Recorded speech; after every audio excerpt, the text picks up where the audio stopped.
hate the texture of your hair? Who taught you to hate the color of your skin to such extent that you bleach to get like the white man? Who taught you to hate the shape of your nose and the shape of your lips? Who taught you to hate yourself from the top of your head to the soles of your feet? Who taught you to hate your own kind?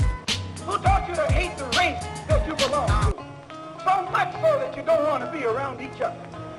No, before you come asking Mr. Muhammad, does he teach hate, you should ask yourself who taught you to hate being what God gave you.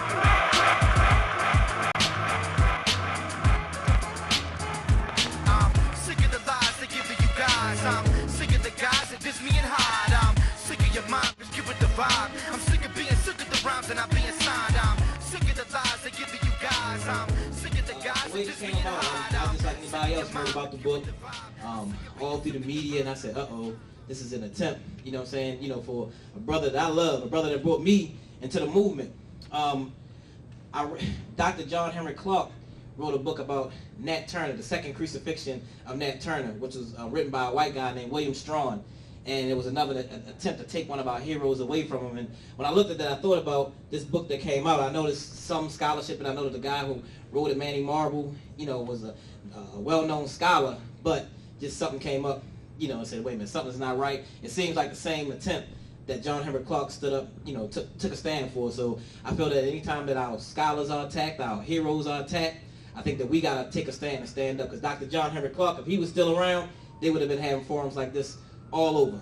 Dr. Khaled and many of our great heroes would have stood up for Malcolm X. So we got to look at this, take a deep look at this right here. So I figured that we need to put this program together here today. So I'm glad you all came out.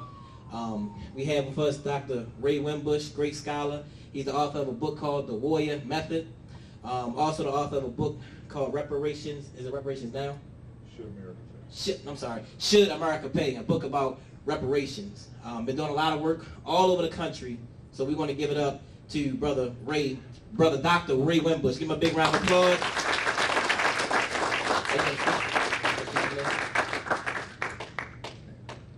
Thank you, Jabari. My colleague Zach and I, we were talking about how we wanted to do this, and we think it's very important that this is a discussion and not a lecture, although we are going to give, the professors in us said we're going to give a little bit of lecture tonight. Thanks for inviting me to Sojourner Douglas. I think I spoke here last week, so y'all have to make me an honorary faculty member or something. The late Bobby Wright used to say, Bobby and I went to school together, and he said there was no such thing as a black college, because he said the definition of a black college was one that was totally controlled by black people. And so on my Facebook page this week, somebody said, well, the only black college that's totally controlled by black folk, Sojourner Douglas. So, and I teach at Morgan, so, you know, I don't want to take that as an insult or anything like that, but I think Bobby was right, and this is definitely historically black college. You know, somebody told me last week when this book came out, this is the book that we're going to be talking about, that they had read it in one weekend, and I thought that was absolutely impossible. This is a book that you study. It's like the book Yurugu. How many of you have read Yurugu or heard? You don't read Yurugu. I mean, you can say you did, but you really study it. And I'm the type of person that reads footnotes. I mean, I'm not one that passes over footnotes, and they usually, and this book has something like 109 pages of footnotes. Not just text, but footnotes. And what I'm going to do, and then Zach is going to talk. I mean, Zach is the expert, and I'm not just saying this because you hear Zach. There's nobody that I know that knows more about the assassination of Malcolm than Zach.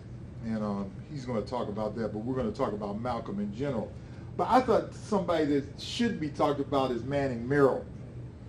And this has been a very interesting week in my life because I've gotten calls from as far away as New York saying, don't do this presentation.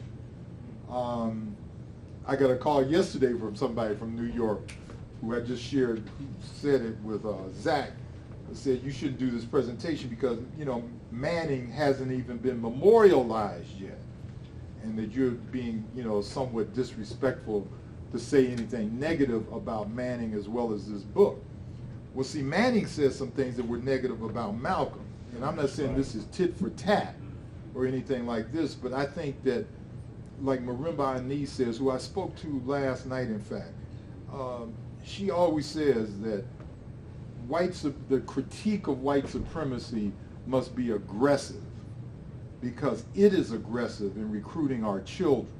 And that's true. So we can't, just because somebody just died, say, well, we're going to have to wait till he gets in the grave and honor him or whatever.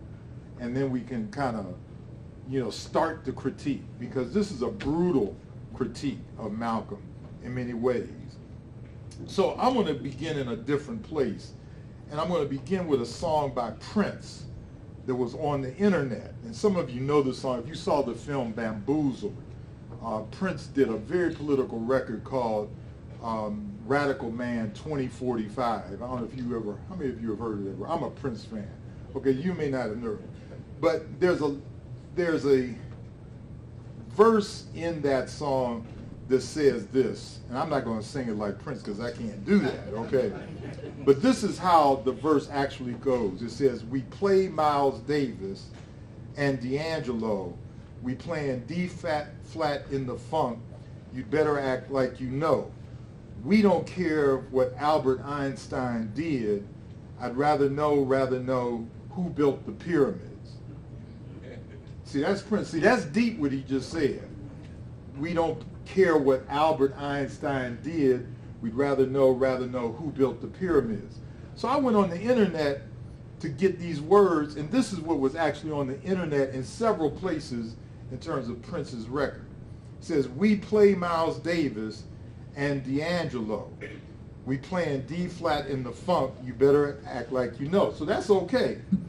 Then it says, because the controversial part said we don't care what Albert Einstein did. It says, we don't care whatever, unknown. I'd rather know how to be a better man. You see what happens? So there's a twist to the words that obliterates Prince's African-centered critique of the pyramids as well as Albert Einstein. So that's what I want to talk about tonight relative to our Manning Marable. And I've got one of these. Okay. So I'm calling this on provenance. No, that's not providence. So I want everybody to say provenance. Provenance. A brief analysis of Manning's Marables. Manning Marable's Malcolm X. Now this is what provenance is. It's very important in literary critique, social sciences, history. It's the records, data, contextualization, or documents authenticating an object, event, or the history of such. So provenance is proof of what you were talking about historically. You understand what I'm saying? So I want to look at some examples. How many of you have ever read the Willie Lynch letter? See, we don't know, we're not sure about its origin. So the provenance of the origin of Willie Lynch letter is unknown. And people have been trying to claim it for years, but we really don't know. And so black folk quote it, and it's no problem. I quoted it. I think it's very important for us to read it. And it's interesting that a group of black scholars, Manning Marable being one of them, but I'm not going to go there yet with him. He said we shouldn't even listen to the words of the Willie Lynch letter. What's important is that white people will constantly have lies and legends that we will believe and quote. So when I was a child, I was taught, and I'm going to say something right now, you finish the sentence. In 1492, you see that virus is downloaded into your brain. You did not even, that's probably the first time you said that in years. But I knew that you knew that because the system of white supremacy plants that in your brain. And it's a complete lie. But we will quote things that are lie. I was taught that, what's his name? George Washington threw $1 across the Delaware River, that he chopped down the cherry tree, all of this stuff. It was all, never told a lie, and that was a lie that was told about him. So the Willie Lynch letter, we're not sure about that. Now, King Arthur, you heard King Arthur? That's all a lie. He never existed. So the provenance of King Arthur is a pure legend, like Paul Bunyan, Pecos Bill, all of these things. The provenance of King Arthur. There was never such a person as Sir Lancelot, or Galahad, or Maid Marian. No, that was Robin Hood. Anyway, we'll leave it at that. And then the third example, these are all examples, the Declaration of Independence. How many of you have ever read the Iroquois Federation? Probably very few of us.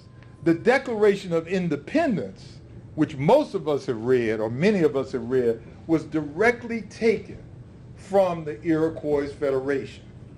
We think that Thomas Jefferson had these beautiful words. They looked at the Iroquois Federation document, and it talked about freedom. Now, of course, it didn't have anything about enslaving African people and all of this other stuff in it, but it was the provenance of the Declaration of Independence in this country is the Iroquois Federation. Don't believe me, read it over. So these are three quick examples of this. So let's talk about the provenance of Malcolm X, A Life of Reinvention by Manning Marable. That's the book that we're talking about tonight. There's a picture of Manning Marable. Now, what I said that I wasn't going to do, so I'm not going to do this, although it's very tempting to do, are my own personal experiences with Manning. I used to be director of the Race Relations Institute at Fisk University. He was my immediate predecessor. I'm from Ohio, he's from Ohio. So we've been kind of following each other around in a variety of ways in a lot of different things. But here's some background information. He was born in Dayton, Ohio, May 13, 1915. Only 6 days before Malcolm X's birthday, in fact, and died in New York City just 4 weeks ago. In fact, he died 2 days before this book was released. Just 2 days before this book was released. He has an extensive academic appointment, or had. He first taught at Smith College, Tuskegee University, University of San Francisco, Cornell University, Fisk, which I just mentioned, Purdue, Ohio State, University of Colorado, and his last academic appointment was, of course, Columbia University, where he headed up the Malcolm X Project. How many of you have heard of that? The Malcolm, exactly. The Malcolm X Project has a whole lot of white folks on it. And I'm going to stop at that point, but look it up. Don't believe what I'm saying. Look it up. These are with some of, this is what Hakeem Madhubuti says in his book, Enemies of Class. How many of you know Hakeem Madhubuti? You've read it. He's spoken here many times. I have to read all of this because it's too much. Listen to what Hakeem says in his book, Enemies, the Clashes of Races. He says, our major problem is not with the white communists, but with their trained black ones who are trying to co-opt black nationalism and Pan-Africanism to make these ideologies and movements something they ain't. There is in our midst the subtle presence of black Marxists pushing a European socialist analysis of black nationalism and Pan-Africanism. The Marxist position is that white racism, which to us is the only functional system of racism in the world, is a result of the profit motive brought on by the European slave trade, and that white racism or anti-black feelings didn't exist before such time.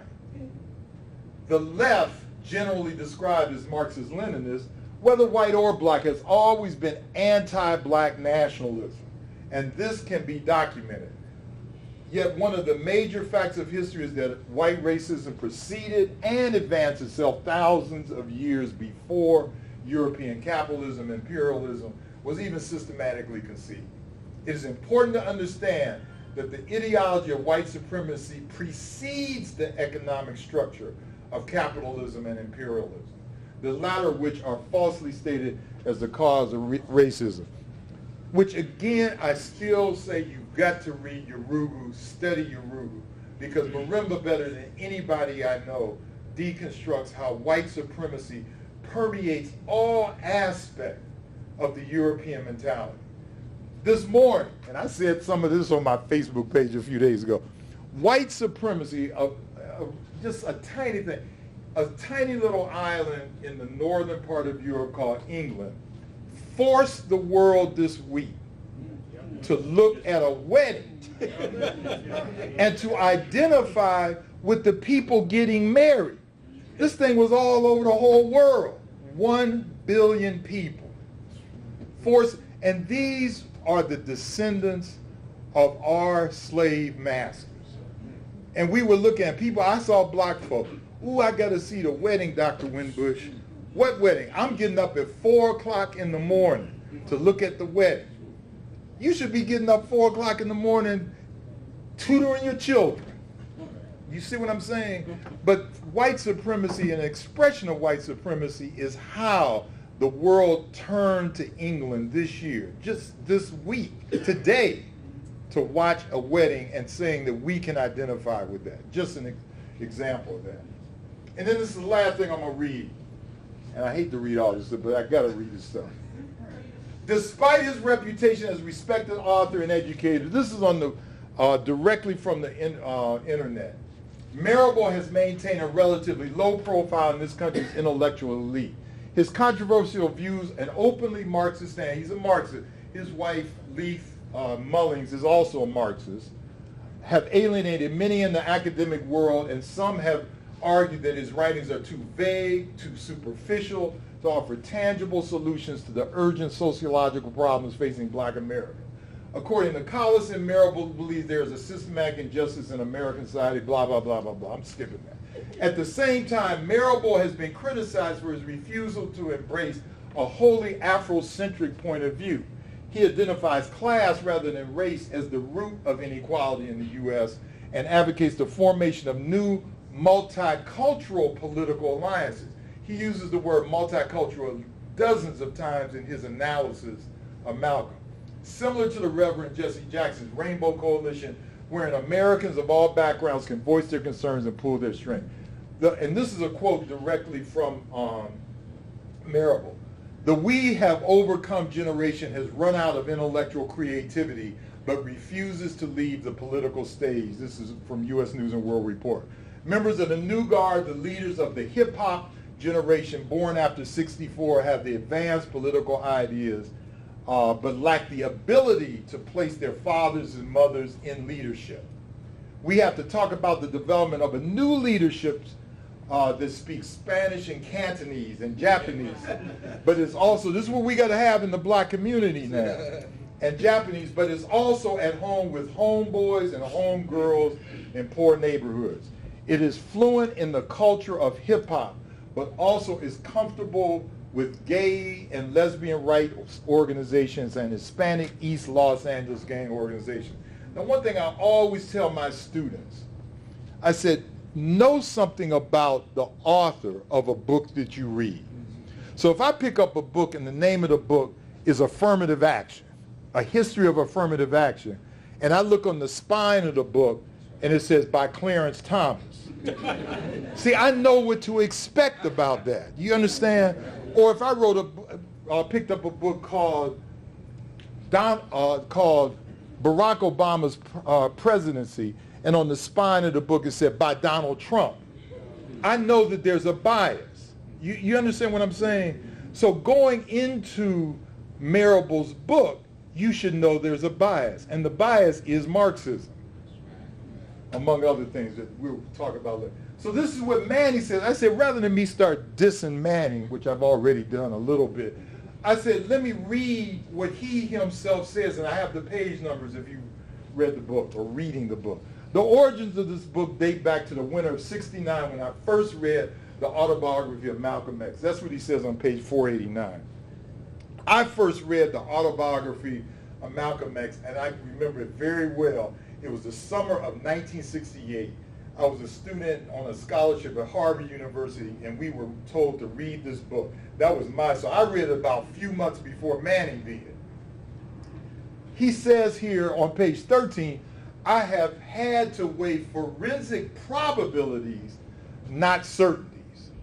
So he admits, and I've never read a book that has so many probablys, maybes, and perhapses in my life. You understand?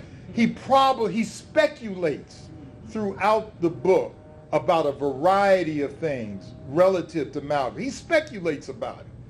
And that includes affairs that Betty Shabazz was supposed to be having with Malcolm's best friend. He speculates about this. Another one, page 66, he said, this is what he said, I'm not saying this, based on circumstantial but strong evidence, Malcolm was probably describing his own homosexual encounter with Paul Lennon. The revelations of his involvement with Lennon produced much speculation about Malcolm's sexual orientation. Now, if you've read the autobiography of Malcolm X, which all of us should have read, you know that there's a passage in there when Malcolm, and I always tell people there are three Malcolms. There was Malcolm Little, Malcolm X, and El Hajj Malik El-Shabazz. And I always ask my students, which one are you talking about? So now I'm talking about Malcolm Little, when he was pimping, dope pushing, all of that stuff. He says there was a guy, one of his friends named Rudy. This is what Malcolm says in the autobiography, that one of his friends named Rudy used to get paid to go to white men's homes in Boston to sprinkle baby powder on them while they had orgasms. I know there's some kids in here, but you explain this to them afterwards, okay? Okay, so what Manning says is that the Rudy that Malcolm talks about is really Malcolm X. You understand what I'm saying? But notice what he says, based on circumstantial but strong evidence. Where's the strong evidence? Malcolm was probably described. So this is like I write a book or Zach writes a book, and then Zach, God forbid, and I, God forbid, we join the ancestors and say, well, this is what Zach probably meant, or what Winbush probably meant. And then the third one, Malcolm was not aware until too late of the deep hostilities he had provoked inside the Nation of Islam. This is one of the most absurd statements in the book as far as I'm concerned. Malcolm was not aware until too late of the deep hostilities he had provoked inside the Nation of Islam. Does this look like a man who was not aware? I don't think so. Malcolm told Alex Haley at least 1 or 2 years in advance about he knew that a nation was after him. And I'm going to say something about the Nation of Islam because I think this book has a lot to do with trying to indict the Nation of Islam over the assassination. I'm going to say that in a minute. It's really interesting. How many of you know why Malcolm was kicked out of the Nation of Islam? What event triggered that? What was the event? Well, most commonly talked about was when Malcolm was on the assassination of JFK. Right. He said the chickens came home. Said chickens have come on the roost. And Elijah Muhammad, silenced him.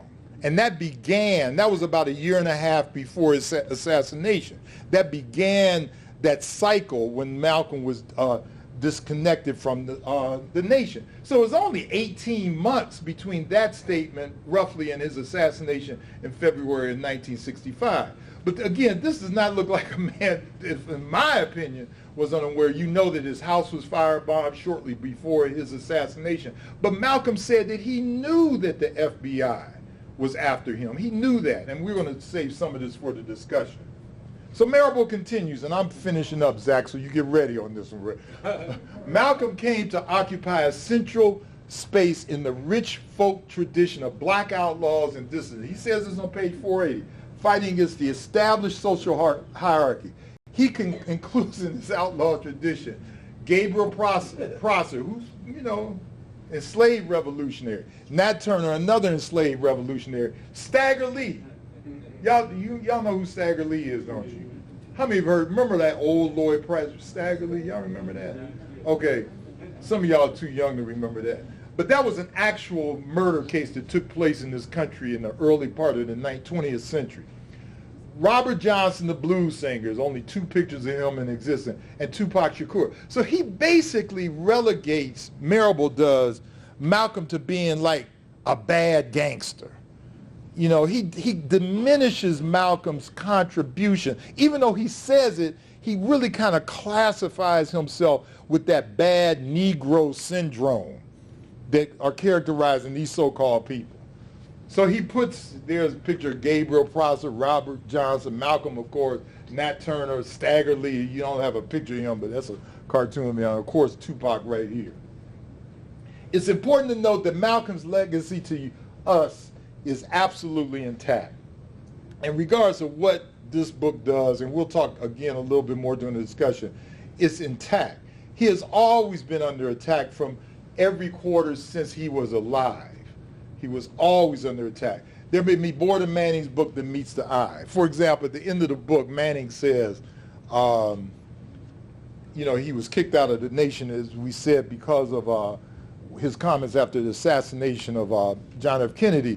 Manning says that if Malcolm would have been alive, he would have condemned Al-Qaeda for the 2001 bombing of the World Trade Center.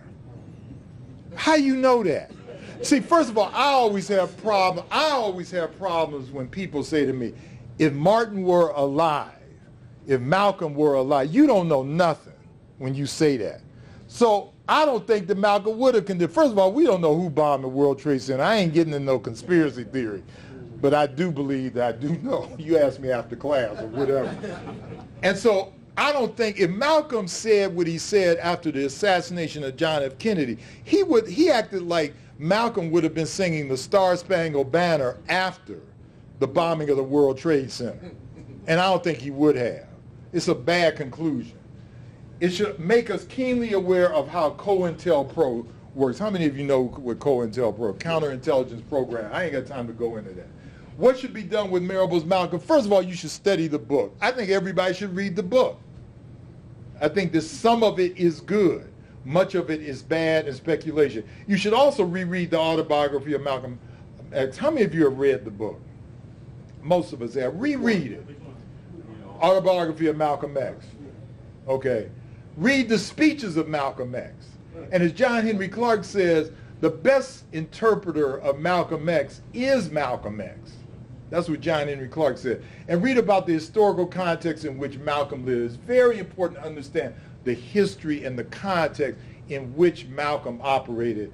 And read something about black people at least 30 minutes a day. You know I always say that. So that's all I got to say, and then we're going to turn it over to Zach right here. Question. Can you touch on, because in the book there's a lot of reference to Farrakhan and Yes. opening up the nation, opening up the archives and him, but there's no references when he starts talking about this. It's like Farrakhan is talking in first person, but there's no reference that he's sitting down there like talking with Farrakhan with some of the things that he says in the book. Well, you know, Manning claims that he was been writing this book for 20 years. What I don't understand, why didn't he interview Betty Shabazz? Why did he trick? What's Malcolm's third daughter? Starts with the letter I. She was Iriasa. She was on National Public Radio last week and walked off the show because I could tell she, and you can hear this on the internet, that she felt tricked by Manning because he says that he talked to her a lot, and apparently he was getting information from her and using it against him. In terms of Farrakhan, I think some of this stuff in the book is an attack on the Nation of Islam. And so people will ask me questions like, Dr. Winbush, didn't the Nation of Islam kill Malcolm? And I always answer with this question. If I was an FBI agent and I joined the Nation of Islam 3 years before the assassination of Malcolm X, and I got into the nation, I infiltrated, like COINTELPRO did back in the day, and then I was instrumental in killing Malcolm X, did the Nation of Islam kill him? You understand my point? Or did the FBI kill him? And immediately after the death, and again, Zach knows more about this than I do, there's all types of data to show that some of the people who were supposedly charged with the killing of Malcolm X did not indeed do it. And I think what he says about, he doesn't reference where he should reference, like with Minister Farrakhan. And Minister Farrakhan himself, back in 1994, I believe it was, he admitted that he created an atmosphere for that. But people within the nation didn't actually know how deeply it had been infiltrated by COINTELPRO. Okay, I'm going to stop there and let Zach come forth, and we'll answer some questions and have a dialogue afterwards.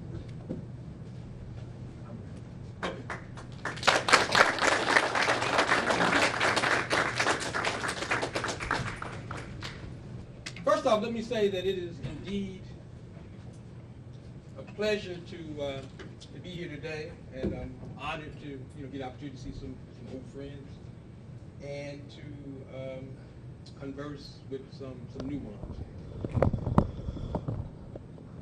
I hadn't decided when we were coming here exactly what I wanted to talk about. So I was going to, talk to the Baba here and talk to the Baba there, and then I was going to make up my mind as far as, what I needed to talk about. So what I think I want to do is I want to cover several things, and let me know, Baba, when, because, I can go. So, and I don't take offense when it's time to, cut that spigot off. But what I think I want to do is I want to talk about several things here. First, I want to talk about Malcolm's historical importance. I want to talk about Malcolm's assassination. I also want to talk about how I came to research Malcolm's assassination. And then I think in the end, I want to talk about Marable's book as well. So, some of you kind of know the story. If you read my book, the Conspiracies Unraveling the Assassination of Malcolm X, I do mention a little bit about how I came into Malcolm X, but I'm going to assume that, some of you here did not, so just give me a few minutes to talk about that. I'm from Newport News, Virginia. That's the peninsula area. And I was educated in the public schools of Newport News. And in those days, you basically learned about 4 African people. Nat Turner, who we were taught was a crazy fiend who, in a moment of madness, went around killing good Christian white folks. Booker T. Washington, who they never talked about his behind-the-scenes politics. All they told us was he was a great Negro leader because he accommodated white folks. George Washington Carver, we were taught about George Washington Carver. They didn't tell us that he was an agricultural genius. They simply told us that, he spent a lot of time with peanuts. And then the 4th person by then was Martin Luther King, who we were told, he was an extraordinary leader because he turned the other cheek and practiced nonviolence. This was the extent of my education when it came to African people in the United States. So, in 1972, I'm in the 7th grade in Newport News, Virginia. We had just been bused to this all-white school in Midtown Newport News, a white school who was not ready for us. And it was just one bus of us going to this neighborhood white school. And so at any rate, I'm a student at the school, and racism hits us very directly there. Whenever there was a fight or something, the white teachers, the principal, they always assume the African students started it. And so if they see 2 children fighting, they just go grab the African child, take them to the office, because the assumption was, that we started it. So this was what I was dealing with. And then one day, I was at Fort Eustis, which is the local military base. I was in the library, and we had, I think we were at the gym or something, and I was killing time, because in those days, you went to the library mostly to kill time. I didn't go to the library to read or study or anything like that. So I'm in the library, and I'm going through the stacks, and in the stacks, I saw this book, and it was called Autobiography of Malcolm X. I had heard the name Malcolm X the year before because one of my older brothers and one of his friends were at our kitchen table, and they were talking about this guy, Malcolm X, who our cousin in New York had got suspended from school because they had put a poster of this guy, Malcolm X, this brother Malcolm X, this dude, Malcolm X, on the cafeteria wall. And so that caught my attention, because in those days, I knew a lot about being suspended. So that caught my attention. And so anyway, I'm killing time at the library and waiting for the bus, and I see this book, and so I pull it out the stacks, and it was actually this size. It was a thick book. And I remember, looking at the book. Now, on the cover, I'll never forget it, it had a picture, a real famous picture now, but it had a picture of this guy speaking, looking like this. And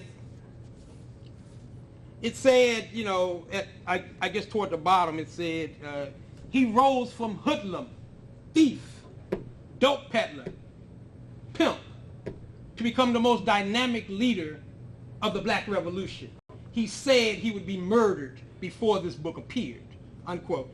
So that caught my attention, and so I started going through this book.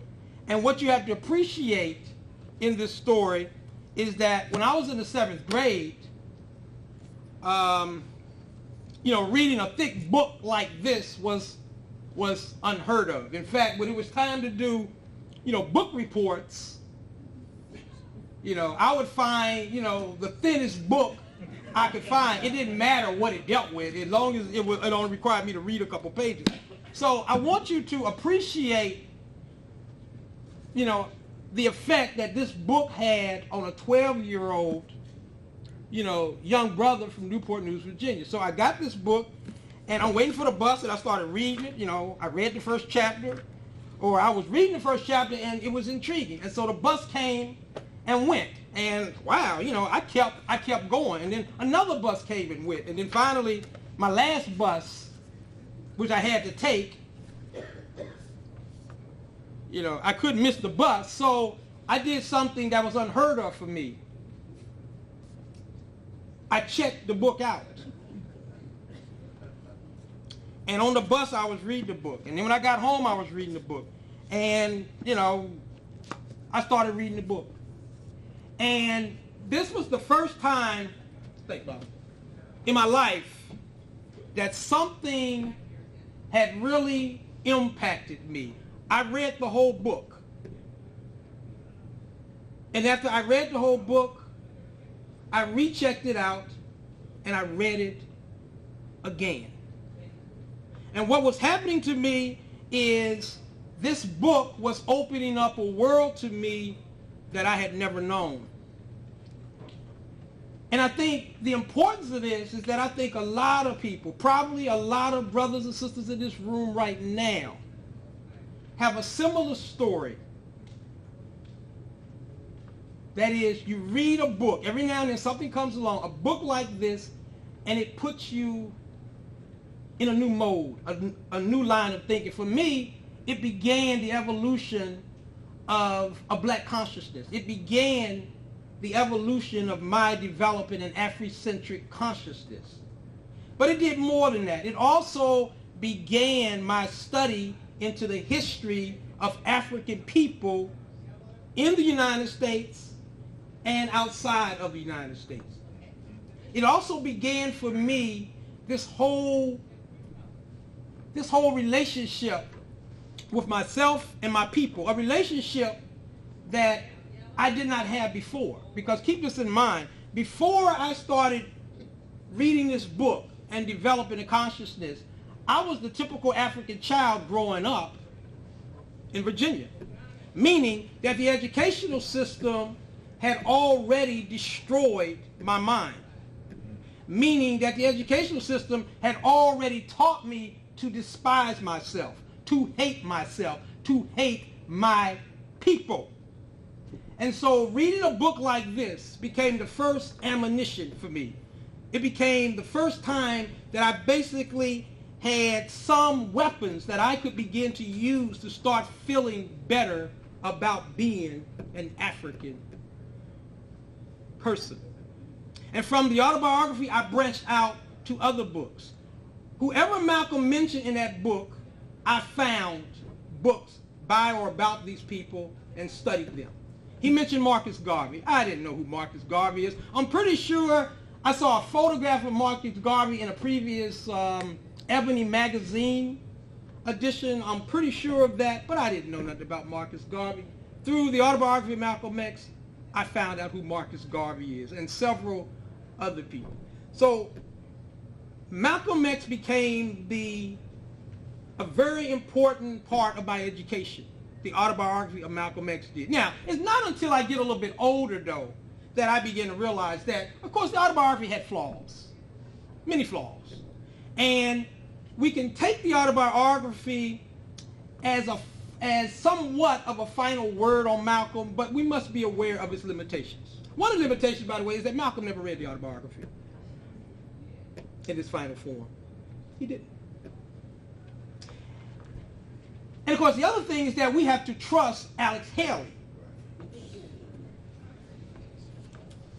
And I respected Alex Haley, but I also have enough sense to know that, Alex Haley was not the most, credible, writer. I remember listening years ago to, something that Doc Ben was talking about, Yosef Vijakana, and what he was saying basically, he was talking about roots, and he was saying, how, in the opening scene, of Roots, how, Kunta Kinte is in the village, and they're Muslims, and they're, trying to capture a wild hog to eat.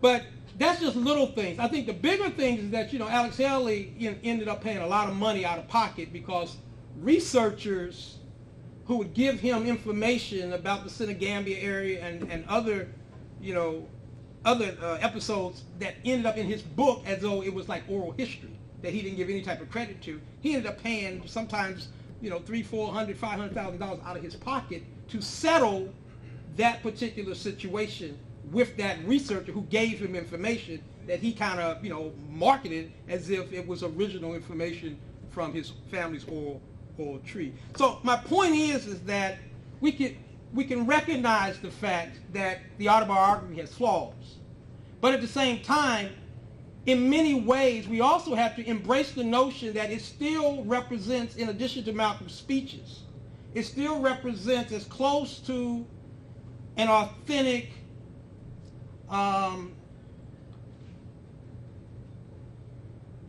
autobiography of Malcolm that we're going to get. And so my thing is, this is an important book. It needs to be read, but at the same time, don't read it blindly. Don't, in other words, there's an essence in here that I think is most important.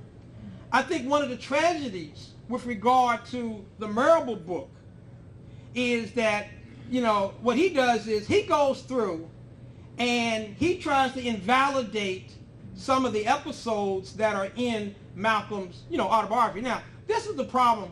This is the problem that I have with that. Let's assume that the autobiography was written just the way, Alex Haley say it was written. Him and Malcolm, they would confer. Malcolm would tell his story. Alex Haley would generally write information down, and then the understanding was that Malcolm, in the end, could go through and the stuff that he didn't want in there could be deleted, etc. That was from what I understand, their understanding. Now, keep this in mind.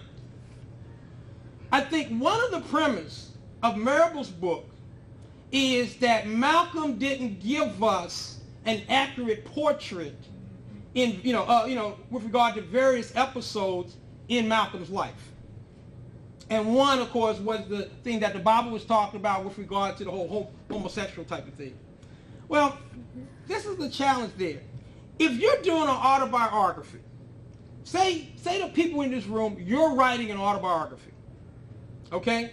And say somebody else, in other words, you want to tell your story, but somebody else, a second person is basically going to do the writing for you. Well, think about this, y'all. That is a very subjective exercise. You deciding what you want to cover and what you don't want to cover. And so this is the point that I'm leading up to. Marable's point is that Malcolm left out stuff. But the whole premise of this particular book was that Malcolm was telling his story as Malcolm wanted to tell his story. So even if Malcolm left out things, and you have to leave out things, that was Malcolm's prerogative. I think the tragedy is that somebody like Marable comes along And he says, well, Malcolm didn't tell the truth here, Malcolm didn't tell the truth there, because he has some type of information that he contends supersedes Malcolm's memory or Malcolm's perception of how something happened. Well, my problem with that, quite simply, is that if any one of you right now is writing an autobiography, probably 85-90% of the process that you have to go through is to figure out what you want to say. That's for everybody. Well, that was true for Malcolm too. So my point is that if Malcolm chose not to discuss certain things, or if he chose not to go into detail with certain things, or even if he substituted certain things, and that was the story that Malcolm wanted to tell, then all I would say to that is that I think that was Malcolm's right. Because that's what a damn autobiography is. It's you telling your story. And so my point is that Marable, this book has been marketed, to the degree that, he's bringing up all this new stuff. Well, the autobiography, I think, should not be the major reference point. For Marable to bring in some new information, it should be outside of the autobiography. Because the autobiography, again, is just Malcolm perceptive. It's subjective as hell. Autobiographies are supposed to be subjective as hell. If Marable has some new information and stuff, then bring us the information, but just don't use it in order to invalidate the autobiography or to invalidate Malcolm's perception of something that's very subjective as hell anyway. Now, having said all of that, let me get back to my narrative. So I read the autobiography, and the beginning of my consciousness began. And I guess as time goes on, I began to develop a reputation in my family, in the community. Every time that we had an opportunity in school to write a paper or something, I always wrote about Malcolm, and then as time went on, it was the Panthers. It was always the most militant people that I could. And I think I'm saying that to kind of make this point. A lot of times, I get a lot of young people who come up to me and they ask me questions about, as they're coming into consciousness, they ask me questions about how they should handle this and how they should handle that. And I'm thinking right now that there's probably some young people in here right now that's probably going through some stuff, because once you develop a certain level of consciousness, you begin to see the universe differently. You begin to feel things differently. You begin to analyze things differently. And certainly I went through that with regard to, my own studies. The good thing, though, that I would say to you is that as you begin to go through, your metamorphosis, as you begin to go through your change and stuff, be as bold, be as strong, be as forthcoming as you possibly can. And the good thing about that is I think that was probably one of the great lessons that I learned from my study of Malcolm X. Because think about this, y'all. Malcolm X, he could have took an easy route, a much easier route. Because remember, it probably wasn't a whole lot of fun to always be white people's bogeyman, like Malcolm pretty much was. It probably wasn't a whole lot of fun, knowing that, the things that you say are going to upset people. The things that you say, although truthful and direct, are going to cause some type of a negative reaction from a lot of people. Whereas other people during the same time, who are not as bold and not as controversial, are saying things, that are not making that much of a dent, but yet, they're getting a lot of, positive play for it and stuff like that. It's never easy being a Malcolm X. It's never easy being bold, being African, being serious about struggle. But it's our responsibility to be that way anyway. And again, that is something that I learned from my studies of Malcolm X. As I continued my studies, I read an article when I was in college. It was about Malcolm's assassination. I had previously done a little bit on Malcolm's assassination, but I read an article. It was by this guy named Eric Norden, and it was in a magazine called The Realist. It was published in 1967 originally, and then I think Hustler reprinted it, and it was kind of modified. That was like 1978. But at any rate, it was something about Malcolm's assassination that bothered me as I began to kind of look more into it, and that's how I pretty much, was driven to research Malcolm's assassination. In the end, it took me 11 years to write this book on Malcolm's assassination. And during those 11 years, there was a lot of trials, a lot of tribulations, a lot of headaches, a lot of problems. I ran into a lot of problems. Now, one of the things that I want to share with regard to just doing my research. When I first began my research, I remember I went to New York because, New York is, New York is where I needed to go. And I started meeting people who knew Malcolm, friends of Malcolm. And one thing that you know real quickly, if you do research on Malcolm X, is everybody, when you're in Harlem, everybody knew Malcolm. Everybody was Malcolm's best friend. And everybody knows, all of the intricate details of Malcolm's life. So the first thing you have to learn how to do is to kind of, screen out and see through and, begin to separate, who's real from who's not real.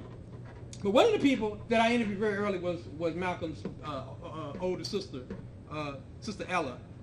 Ella, anybody who's ever met Ella knows that, Ella was a very, very unique person. Had a lot of perspective and a lot of things to say. And then from Ella, once I met, once I interviewed Ella, then she gave me the names of other people, and then all you had to do was use her as a reference point. So that's how I was pretty much able to start, doing my research. I tried to talk to Betty Shabazz, and I had written her letters and things, but I never was able to interview Betty Shabazz, although I did have an opportunity. I was in a program, and I guess I can share this. And what was interesting is that my responsibility, Betty Shabazz was the guest of honor. My responsibility was to discuss Malcolm's radicalism. And so, I, did what I needed to do. And one of the points that I made in my presentation was, that, I talked about how Malcolm became a threat to the United States government, and specifically the FBI, and I talked about, to some degree, the CIA. And I talked about how Malcolm called for, rifle clubs, organized rifle clubs, and just a series of things. So when I finished, Betty Shabazz, who's the guest of honor, and apparently she could just break in whenever she wanted to, she said, this is what's wrong with how my husband is portrayed, after I sat down, right? And so I wasn't really sure what she was saying, but she said, this young man and other people, they want my husband to be seen as a radical. And she said Malcolm was not a radical. And so I'm kind of sitting there, and then she also said, and Malcolm never once called on rifle clubs and some of the other stuff that I said in my presentation. So I'm kind of sitting there and, knowing that, what I said was, historically accurate. So I'm kind of sitting there, and then my first wife, she's there with me, and she's like looking at me, and she knows me, and she knows that, I want to respond. And so I was sitting next to Brother Paul Lee, and so Paul Lee said, don't worry, I got you. And I'm looking at my wife, and she's like looking back at me, and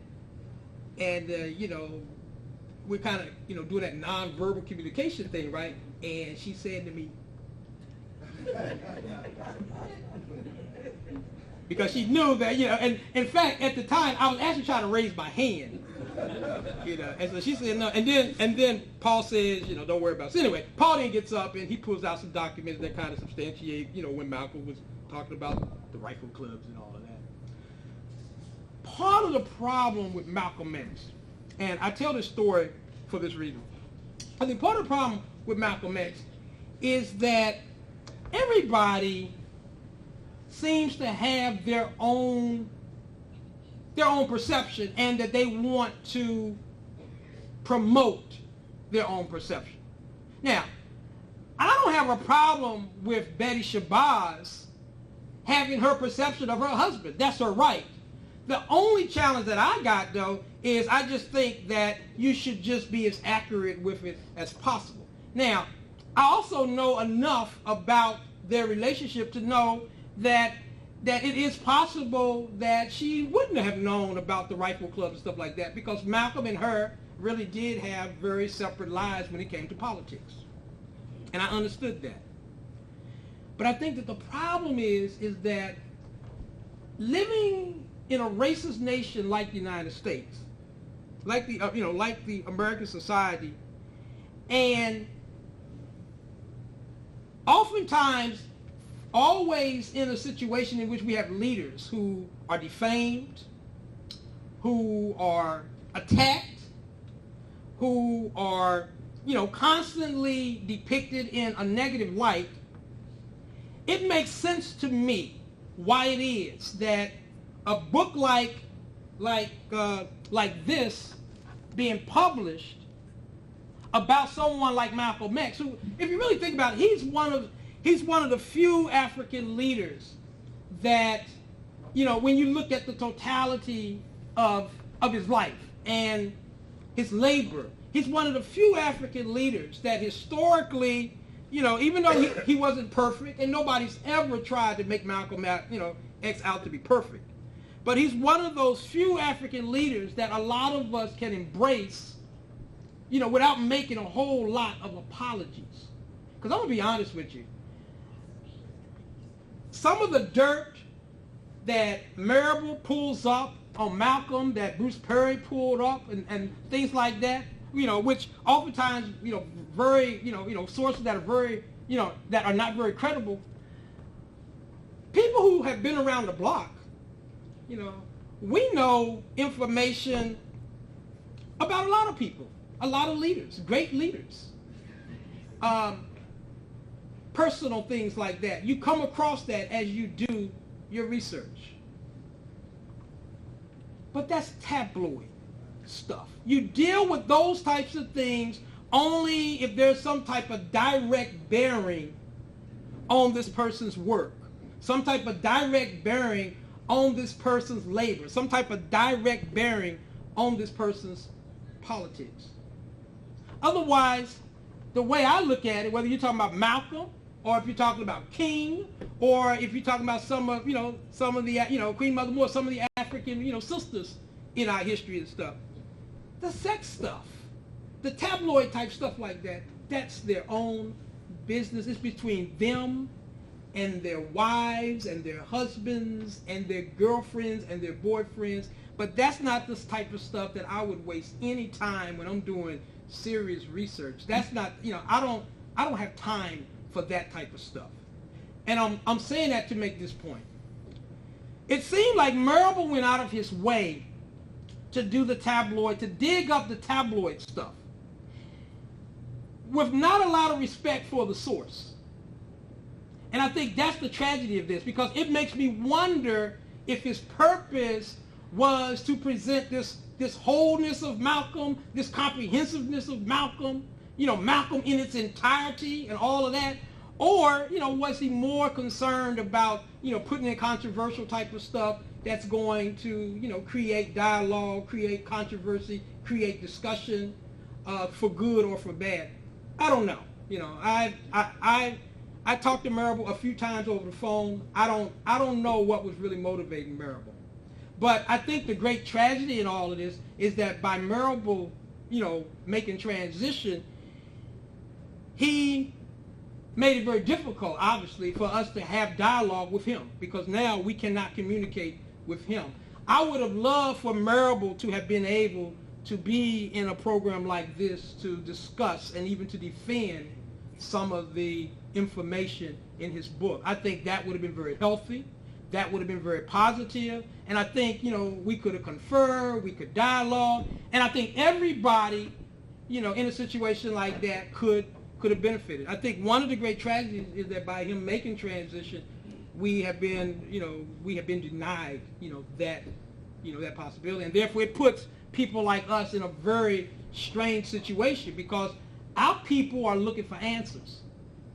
And we're forced, those of us, who are what Hakeem Adabuti refers to as liberated intellectuals, those of us, who embrace that particular duty and its responsibilities, we're in this strange situation, because you have a right, to look to people like us, because we've done research and what have you, to provide you with some answers. But unfortunately, because Marable isn't here, it just makes it that much more difficult. And I think that's just unfortunately, one of the tragedies of this whole situation. Because I would love for Marable to just be able to defend his book, for positive or for negative, because I think that's healthy. And by the way, we do need to dialogue. I think the good thing about this book is that the controversy at least is forcing people to revisit Malcolm and Malcolm's legacy on the one hand, but it's also beginning to introduce, a new generation, particularly of college students and just young people in general, to the legacy of Malcolm X. I think the tragedy, though, happens if people read a book like this and they kind of, how they've been publishing this and marketing this as the definitive work. I think the tragedy is if you read a book like this uncritically and then you end up, concluding, well, that's the story, that's Malcolm X. That's how it was, and so this is the definitive work. Because I went through this book, and what I basically see from this particular book is, he's taken a lot of information that was already out there. He's done, some reassessments, which was his right. But at the same time, he's also repackaged some information sometimes without really giving the original source its due. I saw a lot of that with regard to my book, when he talked about Malcolm's assassination, for example. And I see this one reference, but I see a lot of my analysis. I see a lot of the stuff that I had already talked about. I also see some of the tabloid stuff was, a lot of that was Bruce Perry, who's a white guy who wrote a real hateful, maybe the word hateful isn't good, but he published a book in the early 90s called Malcolm X, the life of the man who changed Black America. And it was very controversial. He was the one that first, started talking about, when Malcolm, was a hoodlum and stuff, that he was, had one or two episodes here and there with regard to homosexuality and stuff like that. That was all Bruce Perry. And so Marable isn't making no new controversial, no new, data by, bringing up information like that. But if you go through the notes, you don't see Bruce Perry as a source to that. Even though he does mention Ronell Collins, who was Malcolm's nephew, who did take, some information that Ella had, that he contends Ella, his mother had told him with regard to Malcolm. They do use information like that. The problem, though, with all of that is that, you just, it's like, okay, so what do you do with that? This is what I would suggest. I read an interesting article recently by Maulana Karenga, from the US organization, the, creator of Kwanzaa. And one of the things that he was just basically saying is that Malcolm himself had already, in the autobiography, and even in some of his speeches, Malcolm never hid the fact that when he was young, that he made a whole bunch of mistakes. And so let's presuppose that one of the things that Malcolm did in fact do was the whole homosexual thing when he was when he was a young man and stuff. Well, what I would suggest to you is, even if it was true, what does it mean? Because he also, he was a gangster. He sold drugs. He did armed robberies. He broke into people's homes. He did a whole bunch of other things and stuff. So my point is that even in the worst scenario, based on this right here, so what if he did that? How does that impact the leader, the man that Malcolm X became? How does that defame him? How does that make Malcolm less than a great man because he was flawed? One of my mentors was Kwame Ture. Some people knew him as Stokely Carmichael. He was the chair of SNCC. He was the prime minister of the Black Panther Party, and he was the organizer for the All African People Revolutionary Party. One of the things that Kwame always talked about was, he said that it is vital that we critique the mistakes of those who came before us, to study the mistakes of those who came before us, to correct the mistakes and to emulate the successes. And I think that is an extraordinary lesson, principle, if you will, that all of us need to appreciate. So this is my point here. Malcolm X was a man. He was always a man. We should not deify him. We should not put him up in the heavens. Malcolm X was a man. He made mistakes. He used the bathroom. He had flaws. And that is okay. It doesn't take away from Malcolm's leadership skills. It doesn't take away from Malcolm's intellectual skills. It doesn't take away from Malcolm's boldness. It doesn't take away from Malcolm's warrior-like demeanor.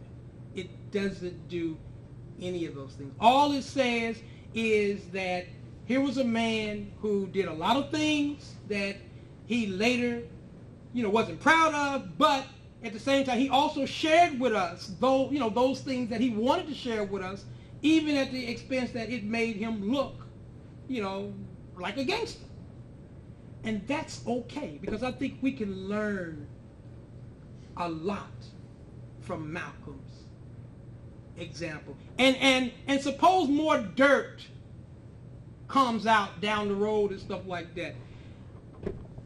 We should be able to deal with that, because all we're basically saying is that Malcolm was a man like everybody else, and he made mistakes just like everybody in this room. So my point is that we really don't have a whole lot of time to get caught up in the negativity of this whole thing right here. So this is my recommendation as far as this book right here. Like the Bible said, I think the book is worth reading. I think we should read the book. I think we should read the book critically. Get from this book what you can get from it. But as long as you're thinking critically, I think you will be okay. This book really, it's not a demon. It really isn't. This book at night is not going to turn into some type of monster that's going to come while you sleep and stab you or something like that. It's just a book with information. And like any book with information, take that which you can use and discard that which you can't use. And either way, you should be all right. I think the last thing that I want to talk about, I want to get back to Malcolm's assassination. I think it's important that we deal with one of the things that I think this book has helped to incite. Most of you probably know that 5 men walked into the Audubon Ballroom on February 21st, 1965, and at approximately 3:10 p.m., see, 2 of them were sitting in the first row. One had a 45, one had a 38. A third one was sitting in the 4th row. He had a J.C. Higgins sawed-off double-barrel shotgun. A few rows back from him was another member of the assassination team, and then behind him was another member of the assassination team. 5 men. They were all members of Mosque number 25, Newark. Now, one of them did time. His name was Talmadge Hare. He was caught at the scene, and he just has been released like in the last year or so. How's my time, Bob? Okay. He admitted, on February 28, 1966, in the middle of the trial, he admitted his own guilt. There was 2 other people charged, both members of Mosque number 7, Harlem,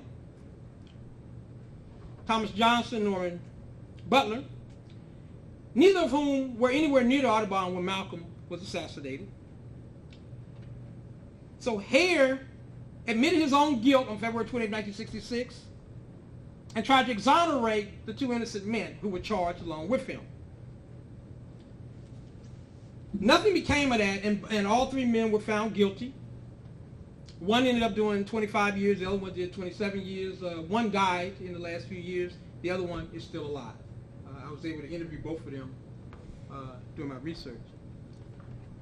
Hare, I wasn't able to talk to Hare, but Hare did talk to some other people. Now, this is what I want to get at. Of the assassination team, 3 of them are dead. Benjamin Thomas, who was the leader of the assassination team, he was the assistant secretary of Mosque number 25. He was the one that really put the assassination team together. He died in October 1986 in a small town outside of Orlando called Apopka. He took a .357 Magnum to the face, point blank range, in a domestic dispute.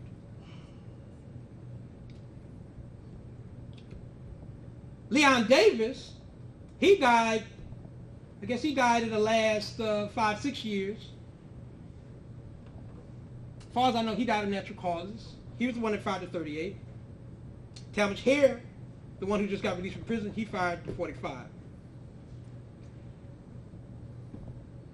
Who we thought was Wilbur McKinley, later we now believe his name was actually John McKinney. He died, I think, during the early 2000s. We never really were able to get much information about him. But the man who fired the shotgun, his name was Willie Bradley. He's still alive. Lives in Newark.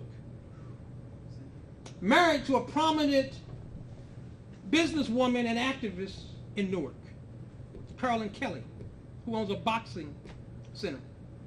He did time for some other crimes. He was known in Newark as the stick-up man. This guy has pretty much been going about his business, with the exception of the time that he did for his other crimes, without even the fear of being apprehended. And I think that at some stage we need to start putting some emphasis on how we can accord justice to a man who blew a 7-inch hole in Malcolm's chest and stomach at 15 feet, point blank range. And he's never been accorded any type of accountability for that. So what I would like people to start thinking about, and in fact, when I was in contact with Marable last year, it was to talk about a strategy for according justice to Malcolm. We can't deal with Thomas. Thomas is dead. We can't deal with Davis. Davis is dead. We can't deal with McKinley or Kenny. He's dead. Hare, for all practical purposes, he did about 40 years or so. Maybe that's justice, maybe it isn't. I don't know. But Bradley is still around. Last year, there were some brothers who contacted me from Newark. And they were wondering if some of the old heads from the nation, from the Newark Mosque, who were in the Newark Mosque at the time Malcolm was killed, they were wondering if I was interested in coming up to Newark and talking to them about Malcolm's assassination. And I said I was. And then as we began to explore it more and the guy got back to the elders, they changed their mind. The significance of this, I think, though, is that there's still people around, and they're getting up in age, who can give us more information. I did the best that I could do at the time that I did this book. This book was published in 1993. I was hoping that Marable's book would take us to the next level as far as Malcolm's assassination. It didn't.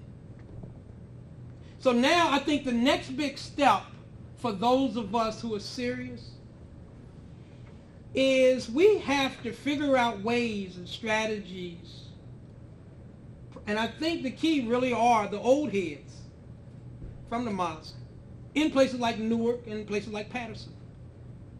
I was able to interview some of them during my research. In fact, I was able to interview somebody who was good friends with both Thomas and Davis. But the work is not done. And we need to start figuring out what we can do to complete this. And I'm figuring that, Bradley, he needs to be accorded justice. And I think that, if people in this room don't, look into that, ask questions about that, force the envelope, then I don't think it's going to get done. When I published my book, I put out a call, I made some suggestions about how we could go about doing it. And I'm going to be the first person to admit that I probably didn't do as much as I could have done once my book came out. I had been, the book, I spent a lot of time, doing the research, and it took away from my family. And, and I had promised myself once I finished the book that I would, spend more time with my family and put some things on hold. But I was hoping that other people would pick up the ball, particularly from the younger generation. And it didn't seem like that happened, and so now, years later, I got almost 20 years later, 18 years later, it seems like, I can't, I have to play more of a role. I have to, step to the plate more. And so at this stage, I'm prepared to step to the plate more. But we need to start thinking about that. There's a lot of things going on. Recently, they said that the Justice Department is going to open up the investigation. I'll be honest with you. I've studied the American Justice Department, and that doesn't, that doesn't blow up my skirt.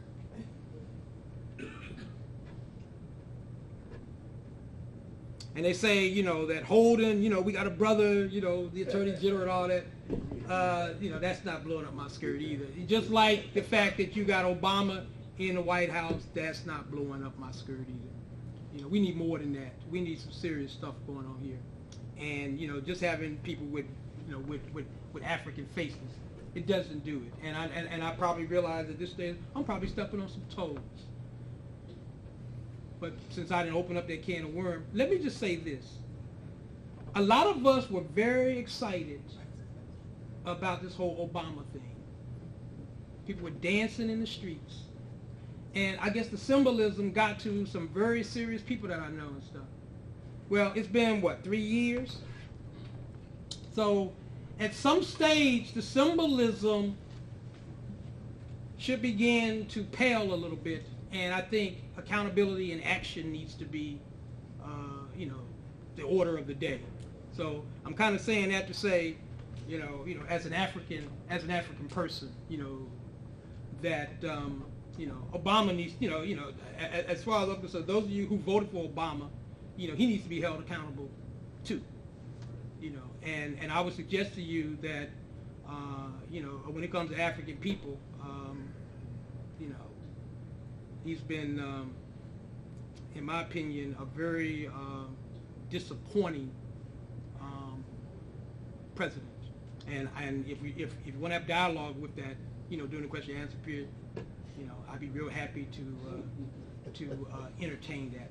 But getting back to the more serious topic, and I'm just going to wind this down and stuff. I think Malcolm X deserves the type of acclaim that he's been accorded, because if you think about it, very few leaders in our history has the emotional effect, the emotional charge that Malcolm X has. And I think that that's not an accident. I think there was just something special about Malcolm X. In many ways, I mean, think about it. I've looked at just about every interview Malcolm did, on television, and listened to, interviews on radio. The guy's mind was extraordinary. The quickness of it, the analytical skills. Malcolm was brilliant. And I think that that's one of the things. And the good thing about Malcolm is he was brilliant despite the fact that he went through, at least through the 9th grade, the American educational system. So that in and of itself is quite remarkable if you really think about it. Because I'm reminded of something that Queen Mother Moore used to say. Queen Mother Moore was one of our greatest thinkers. Her analytical skills was extraordinary. Queen Mother Moore finished the 2nd grade, dropped out of the 3rd grade. You feel me? And yet she used to always say, and yet, even though she made it to the 3rd grade, she said she was still in school too long to learn anything. Wow. So I think that one of the extraordinary things about Malcolm is that his mind, and remember now, if you go back, white America, Europeans, Malcolm spoke at Harvard like 3 times. They would throw the best minds they could find to debate Malcolm. He ate them for lunch in just about every instance. You can count on one hand those whites who at least, did okay with Malcolm. And so my point is that I think one of the great things about Malcolm is that Malcolm uses mind. The mind really is a muscle, And Malcolm exercised his mind. He read books. John Clark used to talk about how when Malcolm took trips and stuff like that, he always, brought books that he would read along the way and stuff. And he read history, and he read political science, and he read all these different things. And to me, that's the ultimate student. It don't have nothing to do with degrees. Nothing to do with degrees. And I think, that, we have not, we've produced some pretty intelligent leaders. I think Kwame Ture, was a brilliant leader, as a thinker, as an analyst. But we have not produced another Malcolm X. And I think that that's part of, if you will, I think that's part of the charm of Malcolm X, that mind that he had. And then I guess the other thing too is that Malcolm's boldness at the time. I mean, go back to the 1960s, and see what other leaders were saying at the time, and then see what Malcolm was saying. And I think that's another thing that I think distinguished him. I mean, he was extraordinary, and I think that he distinguished himself, and I think that's why we appreciate Malcolm. Malcolm was that person, who basically said, that you can say what you want to me, you can even try to do what you want to me, but I'm still going to be standing, when all is basically said and done, whereas other leaders were already on the knees. I think that's one of the extraordinary things about Malcolm X. I'm going to end by saying this. When I was in Harlem, when I went to Harlem for the first time, when I was doing my research on Malcolm, I came across a poster that I ended up buying at one of the bookstores, and it had a photograph of Malcolm taken in 1964 when he was in Ghana. It was a color photo, and it said he was a hero and a hope. He was not a myth, only a man. But to be a hope and a man in mid-20th century America was to be something special. And so in conclusion, Malcolm was a hope. Malcolm was a man.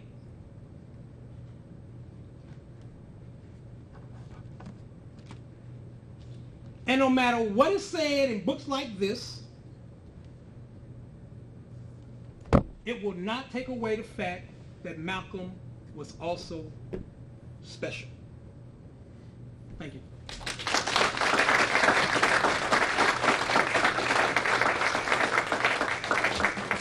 Give it up once again, Dr. Ray Winbush, Dr. Zak Kondo. Just a few announcements, and then we're going to go right into question and answer period. I have two questions. My first question is for brother Zak Kondo, and my second question is for either one or both. My first question for you is, I respect your analysis and your work. I just wanted to, I read through the book with a fine-tooth comb, and I looked through a lot of the footnotes and a lack of footnotes. I've never seen any biography that had as many probablys, that said that during this time you could have had an affair. It almost seemed to me to be like National Enquirer for history. And I guess my question is,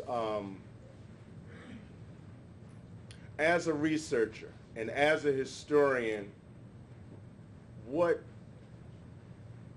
positive light could I see from somebody just putting in so many suggestive, so many accusations without historical, without any source, without any reference? What do you make about the fact of Minister Farrakhan being at the Newark Mosque at the very time that Malcolm X was assassinated? That's my second question. Okay. And as far as your second question, I do deal with that in my book, by the way. Okay. And I can also tell you what Farrakhan's explanation has been over the years as well. Okay. But let me deal with your first question first, since that was directly at me. It's interesting. In the academy, Marable was trained in the academy as a historian, as far as I know. Okay. And in the academy, they would call that, what you're saying, possibly the, probabilities, the kind disorders, they would call that being responsible. They would call that a historian basically, qualifying information when they feel that the evidence is lacking. And so the academy will look upon that, historians trained in the system, to follow the methodologies of the systems and all that stuff. That's not necessarily a bad thing. That's being responsible. What I would suggest to you, though, is that the problem with that is, in a sense, maybe this part isn't a problem. He's kind of telling you, when he uses such qualifying terms, that the evidence, as far as he's concerned, is lacking. So what he's doing, in a sense, is he's kind of planting seed. He wants to put the information out there. In other words, whatever the point is, he wants your mind to digest the point. Okay? So he wants that point out there. He wants you to know that this is what he wants you to feel. This is what he wants you to think, this point. At the same time, though, he's also covering his ass, because what he's basically saying is that I want you to digest this point, but evidence, could be stronger. The evidence could be, more substantive. But they want, he got his point on out there and stuff. So I think that, the way to probably appreciate that is just to look at it from the standpoint that he himself is telling you, he's telegraphing to you that he wishes that whatever his source is, whatever the basis of his information is, whatever information is grounded upon, he's telling you that he wished it was stronger. Okay. Let me say just something briefly on that too. I also think that I think that Marable is obsessed with making Malcolm multicultural. Mm-hmm. Yes. I mean, the 3 M's, if you please. That he wants Malcolm to be more accessible to people that feel that Malcolm should be over there. I think the book was written for white folks. I mean, I'm gonna be real blunt with that. I think it was written for white people to make Malcolm more digestible, and that's why those kind of comments that Zach elaborated on says it makes him more. It softens up Malcolm for white people. I think Spike's movie years ago softened him up a little. I mean, I always remember the opening scene in Spike's movie was a dance scene because he wanted to be more, acceptable. And if somebody had told me back in '65 that we would have a U.S. postage stamp named after Malcolm X or with Malcolm's image on it, I wouldn't have believed it. It would be like somebody now telling you in 30 years there's going to be a postage stamp of Lil Wayne. You wouldn't have believed that either, because we didn't see Malcolm as being part of it. So, that's my opinion about it. And I think I tried, very quickly about the Minister Farrakhan issue. See, Farrakhan did the big meeting at Apollo Theater about what was that, 98, 99 or something, when Betty Shabazz was there. He in his it was early. It was Right. early than that. Near the time that He they admitted that there were things that were going on, that he created an atmosphere. But again, I don't think the nation understood how much it had been infiltrated by the FBI at that time. It's clear that the New York Police Department knew that Malcolm was going to be killed, and they did nothing to stop it. So I don't think that the nation itself, I mean, there may be people right in this room that are members of the FBI right now, okay? I don't know that. And I think it was the same with the nation. So I'm not going to say that Farrakhan is guiltless, but I'm not ready to say he's guilty either, simply because of the fact that I think that the FBI was very much complicit in Malcolm's assassination. There's no doubt about that in my mind. Right. If I can just follow up, most people say piggyback, but I'm a vegan. Okay. So I say vegetable back. I'm still getting play off that. I've been saying this for 20 years. Yeah.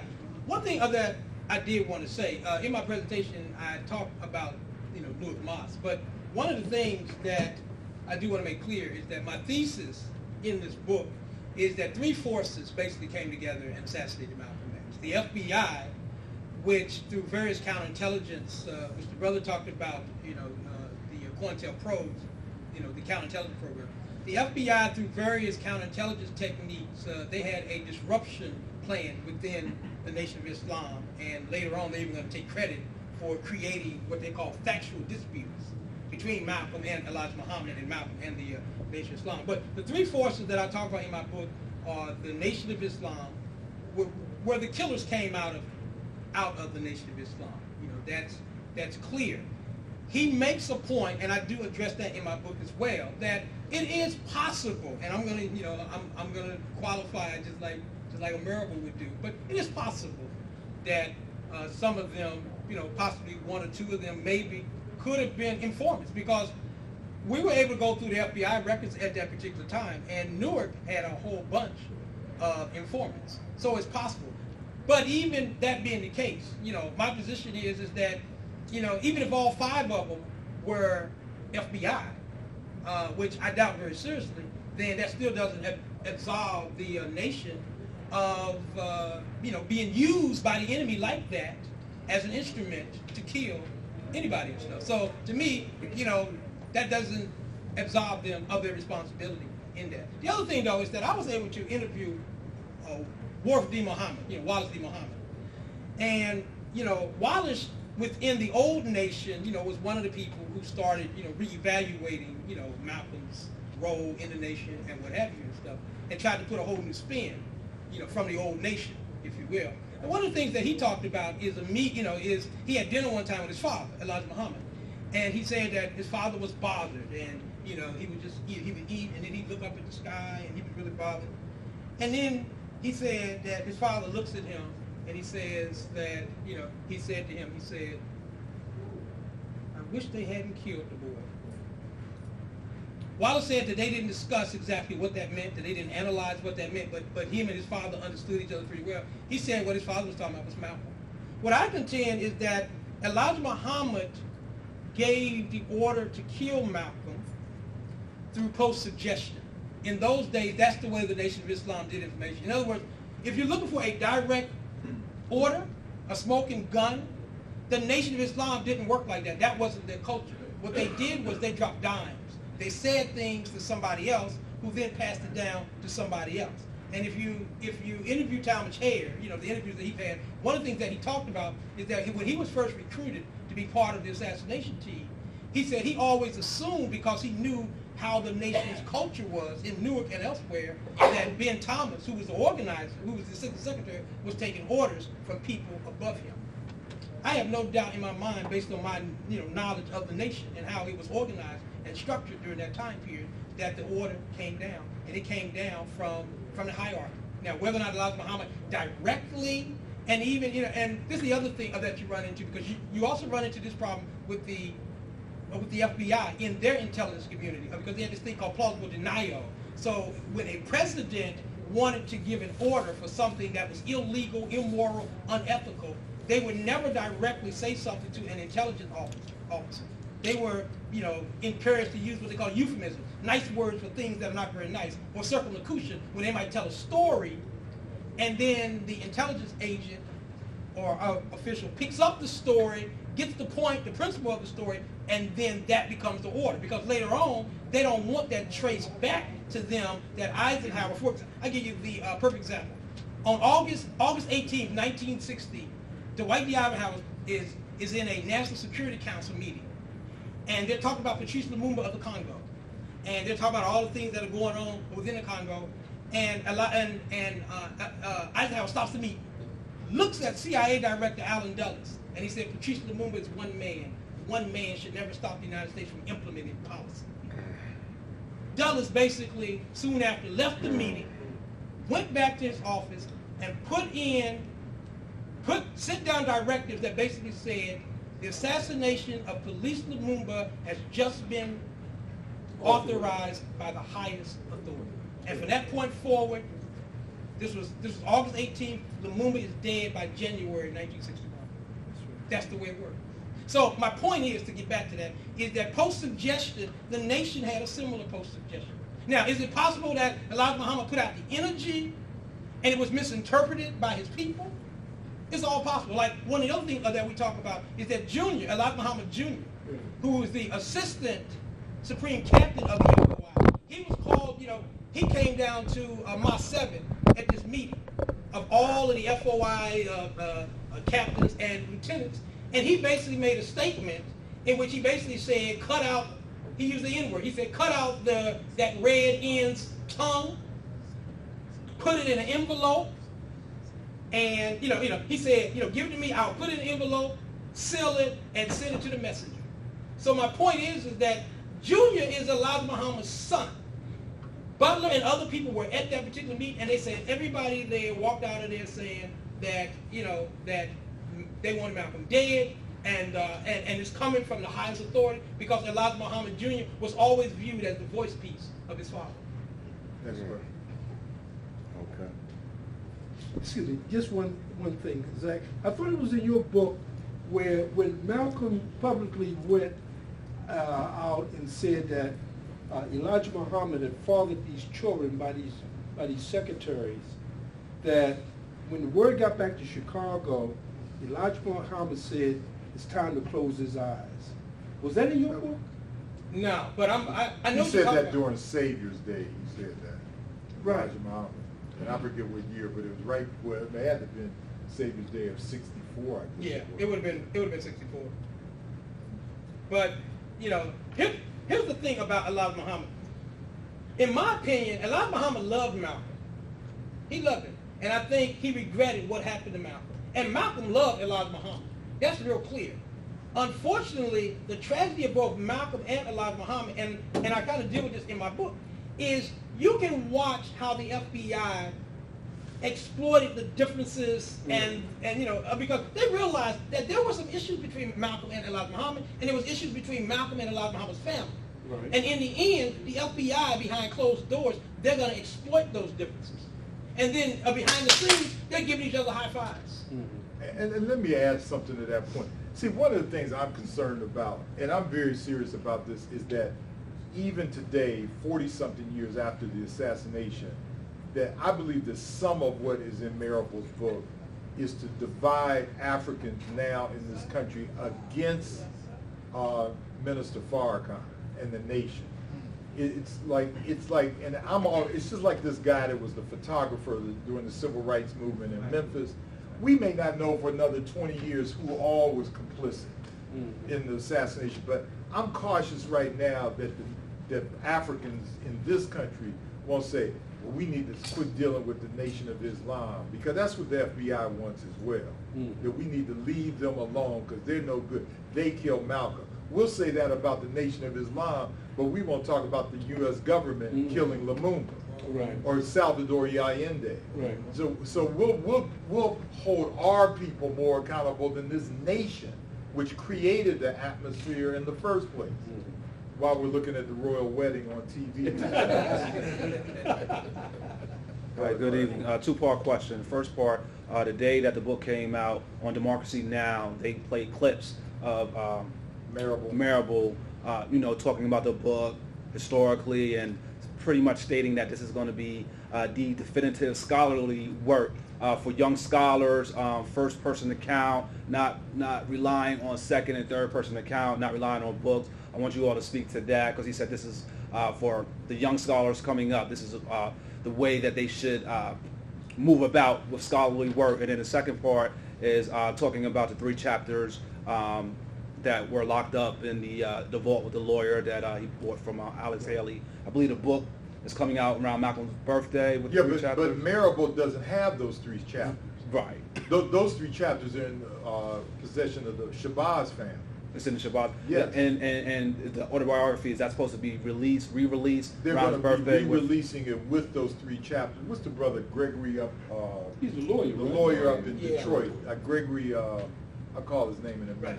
But he has those 3 chapters that are still in his possession. Right. He let Marable read those chapters for maybe an hour or 2. That's right. That was it. Because in other words, Marable wasn't able to really assess. He wasn't given enough time. So I'm kind of saying that to say that it's still not even clear what the significance of those chapters are, other than just his quick assessment of it, based on about an hour or so.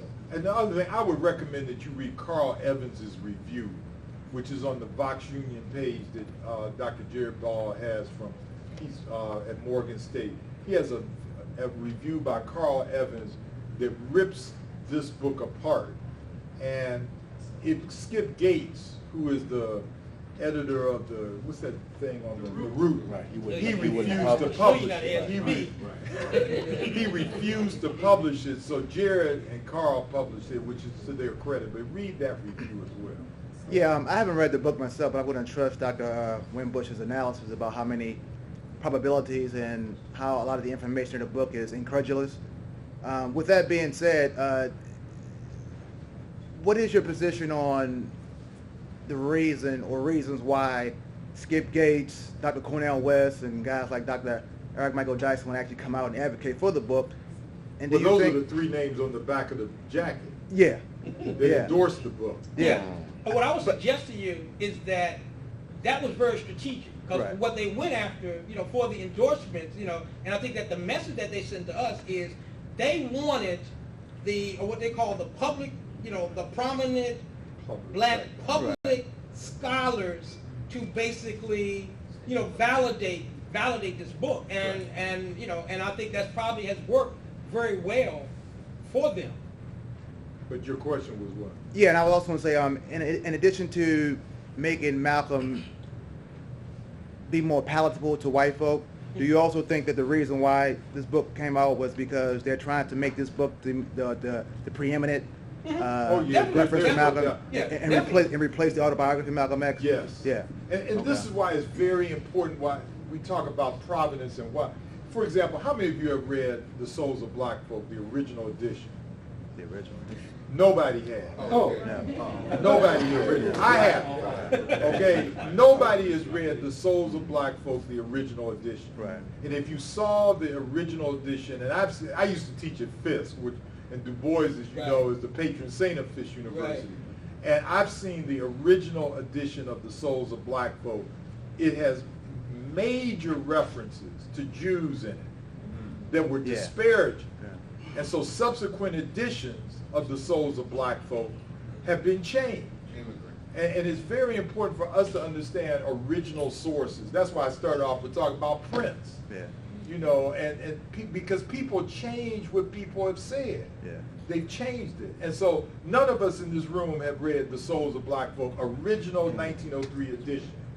And I've glanced at it, but you can't get it. It's very difficult to get it. And if you look on the internet, you would be surprised at some of the stuff that was written in The Souls of Black Folk that you can no longer get, that is in the American Library, that real big volume set of great American writers and stuff like that. So I'm very cautious about the origin of any book.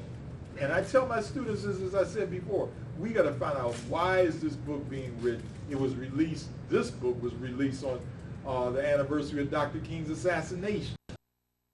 That's part of that COINTELPRO type of stuff that they like to do with 9/11 and making numbers and all that other stuff. All right. I will be glad when those 3 chapters are released. And they should be released. When are they talking about publishing? This summer? I'm not sure about it. Well, I hope they'll get published, and maybe they'll accelerate the publication of it, because I think those 3 chapters that, I think it's Gregory Reed, if I'm not mistaken, the lawyer, that he has, I think they'll put a lot of things in context about what was going on. Okay. And see, one reason why I don't accept the stuff about Betty having an affair, she has 6 children, okay? I got 3 children, okay? And I mean, there's a time that if you got 6 babies running around the house and you ain't got time to have an affair, but that's a pure gut level opinion. Pure gut level. But remember that she only had 4 at the time. Well, she had 4 at the time. You're trying to take care of 4 kids and have an affair, you're doing a superwoman. But that's a pure gut level emotional response. Yeah. Greetings. I have read the book, and I share a lot of the sentiments that you all raised. One of the things that I found interesting about the book was, usually when you read a book like this, footnoting is usually done embedded in the book, where you can actually, because I like to, once I see a certain claim, I like to say, okay, let me go look that up now. but you can't do that in this book. They're in those. But they're just in those. So how common is that? And why do you think this is done that way? Right. And I have another question too. Right. It's common today. That's how they do it in standard academia as far as history is concerned.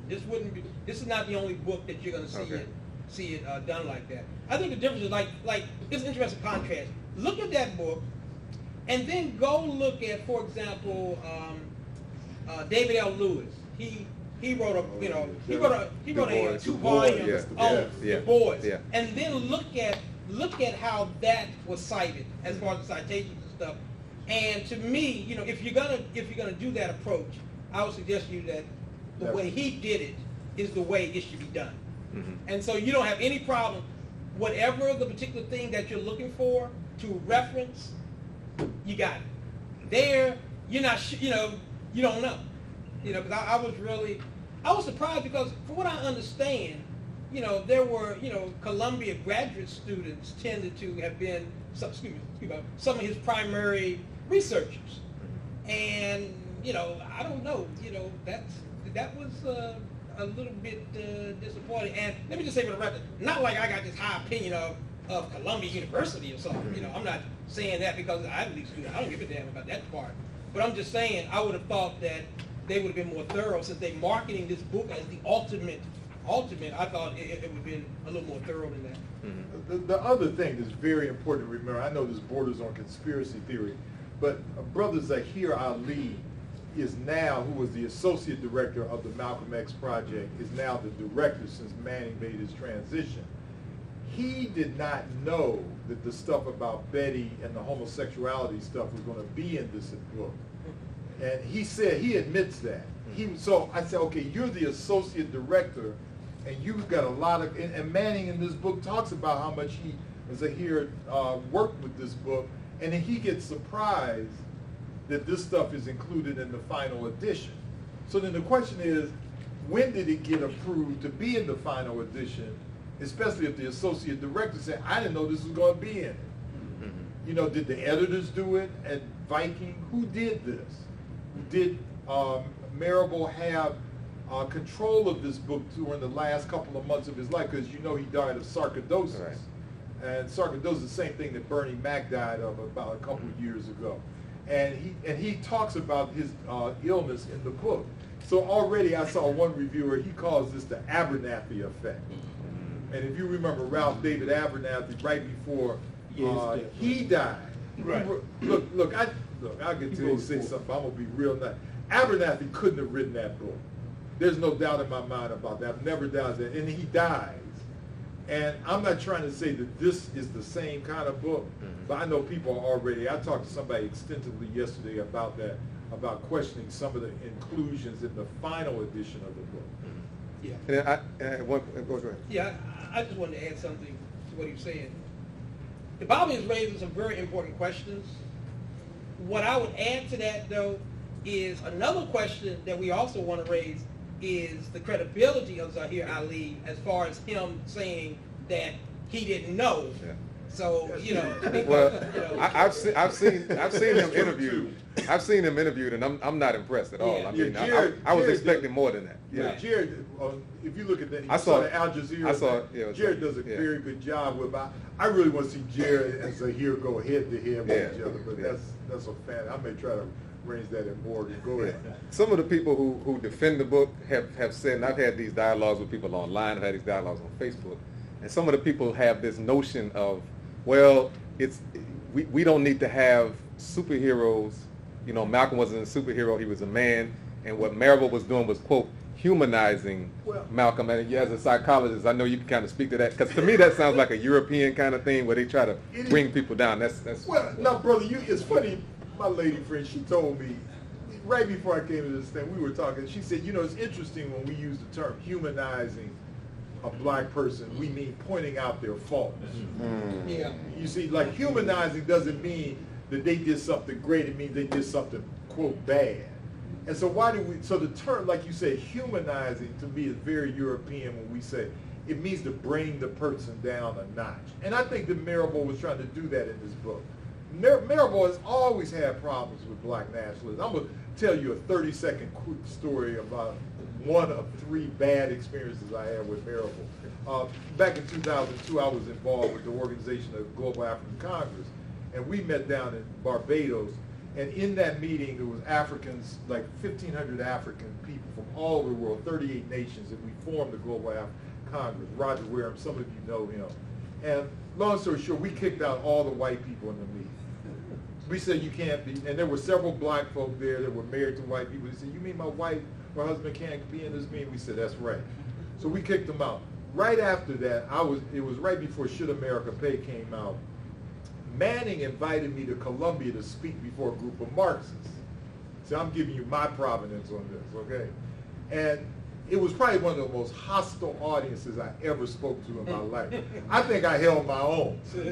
But what was interesting is that Marable set up the meeting because it was an integrated racial, and they were attacking me for kicking out, or being instrumental in kicking out the white Cuban delegation, because they said, well, you know, the white Cubans are very friendly to black folk, and even Skip Gates didn't say that the other night on PBS. If you saw that special that he did. I'm from Florida, Bob. I know they're not. Right, you know that. You know that's true. So, I mean, it was a hostile, but Manning deliberately set up the meeting to excoriate a black nationalist in front of an audience of, you know, mixed up, you know, white and black Marxists.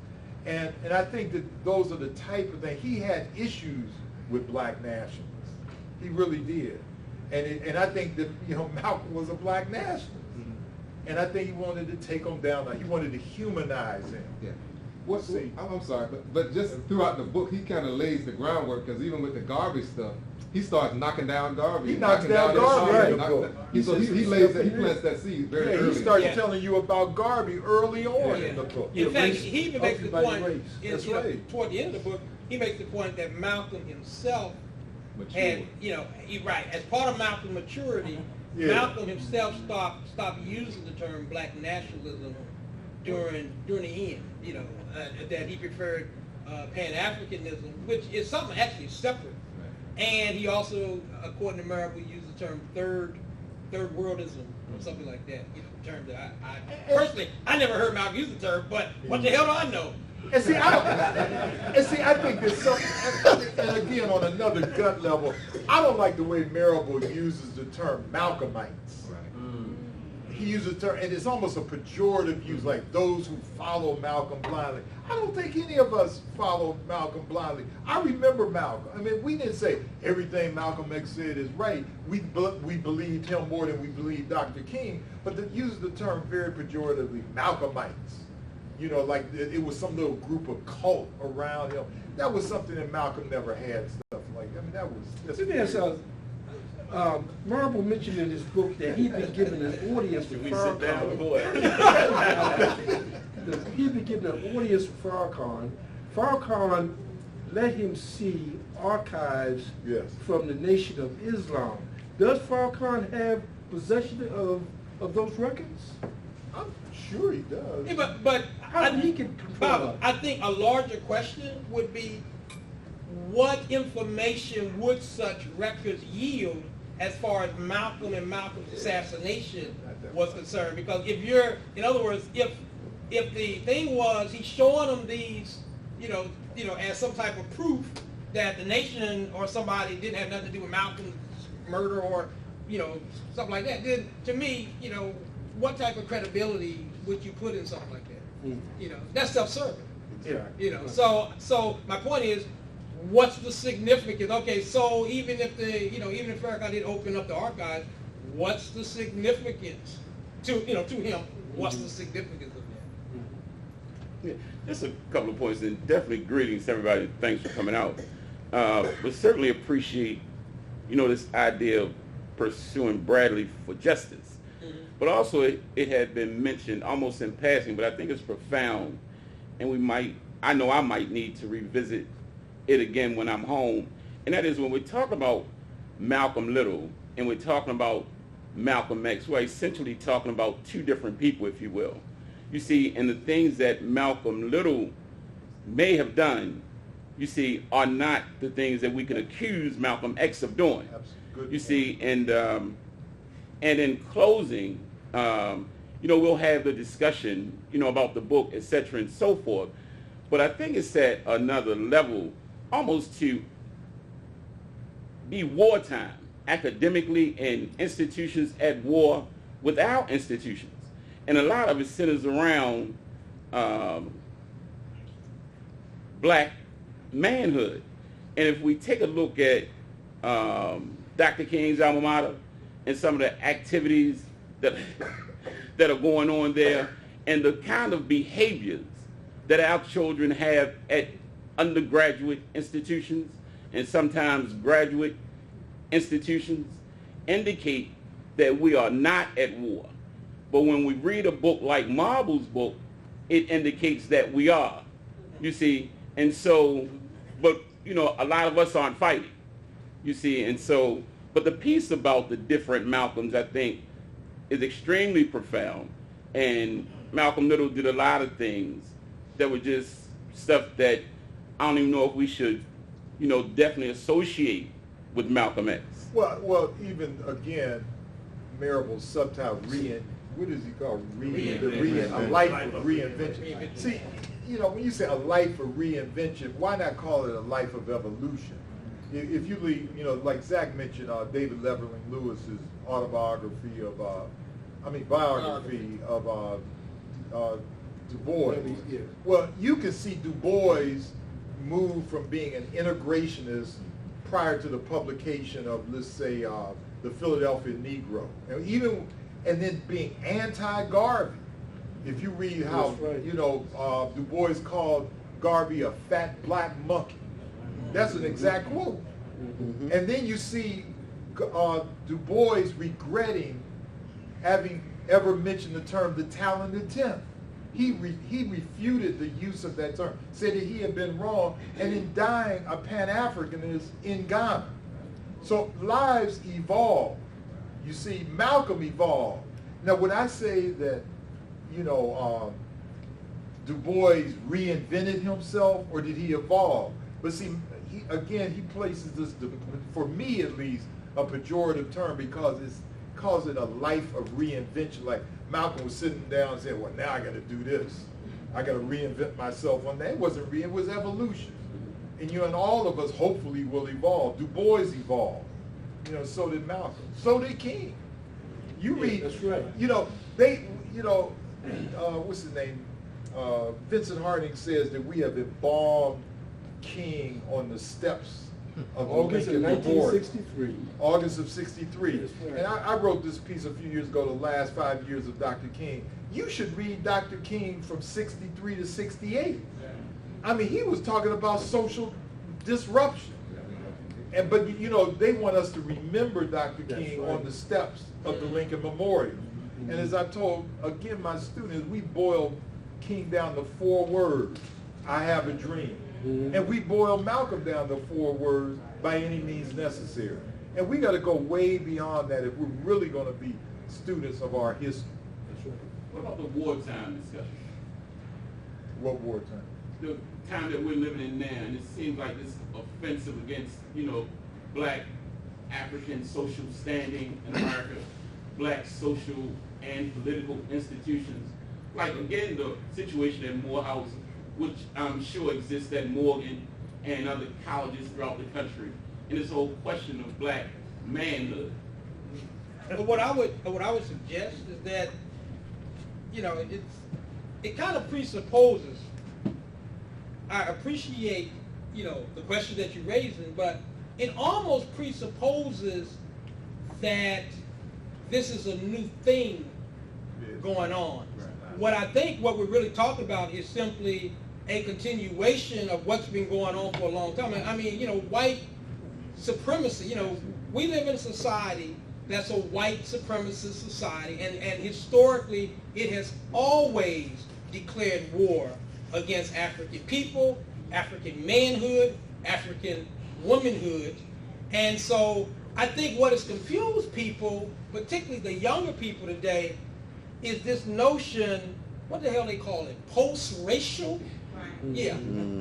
In other words, now that there's a person of African descent sitting in the White House, now that you got African presidents at big colleges and universities, now that you got all these Africans this and African that, you know, many of us are left with the ideal that the struggle is not necessary because you got a couple token Africans doing this and a token, we had two Africans who were Secretary of State. So all of this is supposed to send a message to the younger generations that, struggle is not necessary. I see this today in with the young people coming up. They don't have no reference points for some of the more blatant examples, if you will, of white supremacy, of white hatred and all that. So they presuppose that unless somebody calls them the N-word, that racism isn't in play, is not at play and stuff. So what I would suggest to you is that we need to look at these assaults, as part of the larger continuum, if you will, of our struggle, of our war. Yeah, and like Zach said, I don't see anything different. If you look at Neely Fuller's work, The Code, he said the 4 stages of white supremacy: establishment, maintenance, expansion, and refinement. And he talks about those 4 stages. I just think that white supremacy mutates in ways to gather more people into its fold. And so I don't see anything different now except refinement. I don't see anything different now about the war against so-called black leadership, be they dead or alive, than I do 100 years ago, or nearly 100 years ago, with Garvey. Or if you know the story of Callie House, this area that I do a lot of work in, reparations. They assassinated her. They threw Callie House in prison, a woman, because she was talking about reparations for enslaved people. So I just see it now as being more refined. We have YouTube white supremacy. We have Twitter white supremacy, but it's just refinement. And if you look at Neely Fuller, he says that during that stage, it's basically on autopilot. You can get black folk right now spouting out white supremacy. I'm not just talking about Clarence Thomas. Like Malefi Asante says, if you took all the white people off the earth today, you would still have white supremacy, because it's a system. It's a system. It's not an individual. And you get black folk will tell me, they'll say, well, Ray, you just hate all white people. I said, no, I hate white supremacy. There's a difference between white supremacy and white people. So that's another discussion altogether. Last question here. Yeah. Thank you. Dr. Winbush, you made a critical comment about knowing the individual who write a particular book. Some years ago, I did read a copy of Manning Marable's book, How America Underdeveloped Black America. I thought it was a good book. How capitalism right. underdeveloped. Sorry. Yes. I thought it was a good book until recently I read The Secret Relationships Between Blacks and Jews, Part 2. And I just wondered why, for instance, to my knowledge, Marable did not mention, all of these facts about the role of the Jewish people. Yes, small hats. Francis Wells called them Semites of the Jewish religion. Yes, yes. And their role, for instance, in controlling the black economy, as well as the role with controlling the publishing industries, as well as for pushing homosexuality all over the world. So I would just like to comment in the sense of, and even what you said about the nation at this particular time, and how this book could in fact be kind of like a wedge issue to stop this push for the secret relationship between blacks and Jews to get out there, because I think that is significant for us to awaken to the role of the Jewish, so-called Jews, and their control of black leaders. Well, it's really interesting. I read The Secret Relationship Between Blacks and Jews, Volume 2, just a couple of months ago. One of the most fascinating books. And what I love about the book is incredibly well documented. Because all of us have heard during the Civil Rights era that Jews were our best friend. And this term anti-Semite, I never use that term. I say anti-Jewish, and even then I've got to qualify that because Arabs are Semitic people. So when you say anti-Semite, what are you really saying? You know, so the book should be read, and clearly Farrakhan, if you read The Final Call in the past year, has really been putting a lot of stuff out about the historical relationships with blacks and Jews. How could Manning write a book? How could he be a Marxist and deny the influence of the labor movement on the work, you know, Communist Worker Party, whatever? How could he be, just ignore that and the racism perpetrated by Jewish people, like Samuel Gompers in the 19th century with the founding of the AFL? How could he ignore that in a book? You shouldn't, and you can't. But I think that, again, you got to look who's paying Marable. I mean, he has a lot of friends who are Semites of the Jewish religion who fund him. And so, again, that's part of this whole area that I said earlier about provenance. How can you find out who funded him? You could read the back of his book and see a lot of it. How about the provost of Columbia University? I mean, you can read with Manning's book, you may want to start on the last chapter.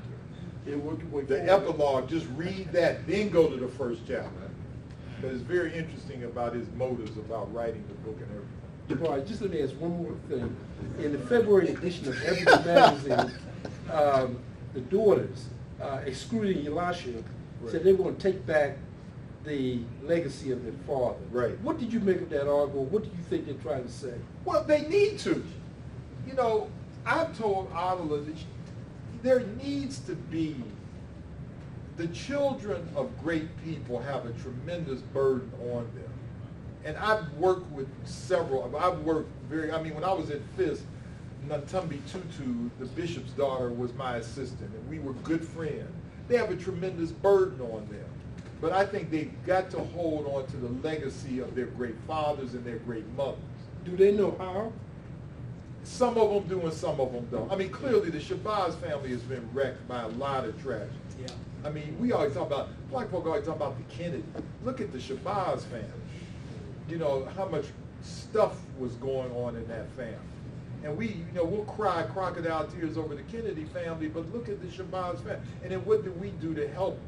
I mean, and to Marable's credit, he brings out when Malcolm was killed, if it hadn't been for Ruby Dee and R.C. Davis, Betty probably would have starved to death. Yeah, and no doubt. And Sidney Poitier and Sidney Poitier and his wife Juanita as well. Right, they wrapped their arms around black folk, and this is back in '65. They raised in 1 year, black people, I'm talking about poor black people in Harlem, raised almost $15,000. That was a lot of money. Back then, right. And bought Betty a home. Because the nation, as you know, had kicked them out and all this stuff. So I think that the family, the children of famous people, they always have, difficulties because they're trying to forge their own identity and stuff like that. But they have an obligation, and it's a huge obligation, to make sure that their fathers and mothers' images remain, So I'm glad to see the Shabazz family doing this. Yeah, me too. And the final point that I would just add to that too is that, and I think the daughter's task is made even more complex because I think Adelaide was only 6 when her father was killed, and so many of them just had, the twins were not even born, and so the other ones were real young, and so basically, the memories that they have are probably limited, unlike a lot of people, who have, grew up and now, they can communicate, with their parents and stuff like that. So I think that makes it that much more complex. And at the same time, I commend them because I think that is, that needs to be put on the table and stuff. And what I'm hoping for is that, certainly they will, do their best to at least promote Malcolm in as holistic a form as possible because, what I was sharing with y'all with regard to what Betty was doing, I found that problematic because in the dealing that I had with their mother, she wanted to kind of package Malcolm like he was king. She wanted him to be more acceptable like king. And I found that to be to the degree that she was denying reality. And I'm hoping that, as the daughters do whatever task that they do, that they're not going to follow that path. Well, Russell Richford, when he wrote the book on Betty Shabazz, he talked about how she was friends with Merle Williams. Evans. She taught at her school. She taught her. And King. Right, absolutely. Appreciate everyone. We had to cut it short. Baba Tunji, that's called Elder Jack. You can't say nothing, you know what I mean? Can't say nothing, you know what I mean? I like that. When the advantage being held. Yeah. Mama do it to me all the time, you know what I'm saying? Appreciate the Bible for coming out. If you can stand, we're going to close out with our Harambe's. Give another big round of applause for these two scholars for giving this discourse today. Really appreciate that. We're going to close out with our Harambe's. Again, we do have free tickets that we are giving out. If you didn't get for Enough is Enough, A Nation Can Rise No Higher Than This Woman, please, we need a movement. We got to make some changes in our community. I was driving home just the other day, coming up Collington, and 3 people shot there. You know, 3 young men. 1 died. We dying on the streets every day. So it's more than just emotion and making songs and doing things of that nature. We got to stand up. We got to take our communities back. We dying in the streets. Our people are going to jail. You know, we got to take a stand. And so we're going to close out with the Harambe's. 7 times we hold it as long as we possibly can. Harambe in Swahili means let us all pull together. 1, 2, 3. Harambe! Harambe! Harambe! Harambe! Harambe! Harambe! Harambe!